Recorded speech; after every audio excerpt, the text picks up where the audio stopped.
I sensed something was off the moment I heard her laugh. Not the sound itself, but the way it sliced through the air, too bright, too practiced. Nothing like the weary little snorts Elena gave after a long shift. This one drifted down the hallway like a sour note, one that made every instinct in me stiffen. I had just come in from work, keys still dangling from my fingers, when it reached me. She was in the living room, lights low, staring at her phone with a smile that didn't belong to me. "Elena," I called, trying to keep my tone casual, like my heart wasn't suddenly punching against my ribs. She jolted, actually jolted, before turning with a smile so strained it looked painful. "Hey, you're home early." "Early?" It was nearly midnight. "I texted you," I said. Her eyes flickered past me for a split second. Then she shrugged. "I didn't hear it." A tiny lie. Harmless on the surface. But small lies are the ones that dig the deepest because they're easy to hide behind. I stepped closer. "Who were you talking to?" She gave a too light laugh. "Just Maya. She was telling me some dumb story about a party." Another lie. Elena adored Maya.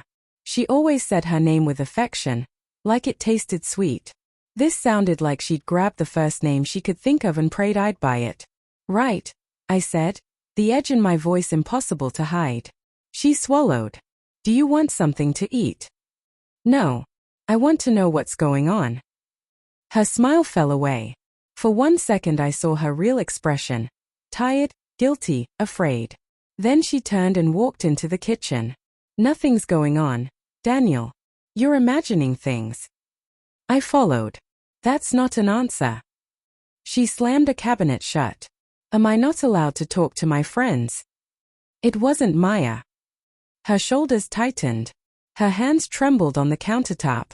The truth was already there, living in the silence between us. "Elena," I said quietly. She didn't turn around. "Can we not do this right now?" I had two options. Let it slide like I always did, or finally ask the question that had been gnawing at me for months. The late nights. The secretive showers. The way she kept her phone glued to her side like it held something explosive. I chose to stop running from it. "Are you seeing someone?" Her breath caught. Barely, but enough. That's not what this is," she whispered. "Then what is it?" She shook her head. "Please don't make me say it." A cold weight settled inside me. "I can't understand what's broken if you won't tell me." She finally turned. And in her eyes, I saw it. Whatever we had built over 7 years, love, friendship, marriage, was already fractured beyond repair. "I messed up," she said, voice barely a murmur. My pulse hammered painfully. "With who?" She closed her eyes. "It was a stupid dare." The floor tilted beneath me. A dare. At Maya's party last week. Everyone was drinking. I kissed someone.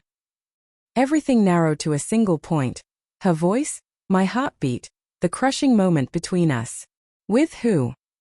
I asked again. "It doesn't matter." "It matters to me." "It was just a kiss," she insisted, crying now. "I'm telling you because I want to be honest." "You're telling me because I cornered you," I said. Her face crumpled. "I didn't want to hurt you." "You already have." We just stared at each other, a gulf opening wider and wider. Last week we were laughing over dinner. And now I was realizing she'd been slipping away long before this moment. My legs weakened, and I sank into a chair. Who was he? She hesitated. And in that silence was every answer she didn't want to give. "It was just some guy," she said quietly. "Elena." She exhaled shakily. "It was Mason." Mason. Her coworker. The one she always complained about. The one who gave her rides home. The one who sent her late-night memes. The one she swore had a girlfriend. "Mason," I repeated. "The guy you said annoyed you." She nodded. "He does." It didn't mean anything. "You kissed him." "It was a dare," she insisted. "People were cheering, and I was drunk. I didn't plan it." "And you couldn't just say no." She winced. "I know it was stupid." "No. Forgetting to turn off the stove is stupid. Kissing another man isn't stupidity. It's a decision. Tears streamed down her cheeks. I don't want to lose you over this. You already have, I said, voice breaking.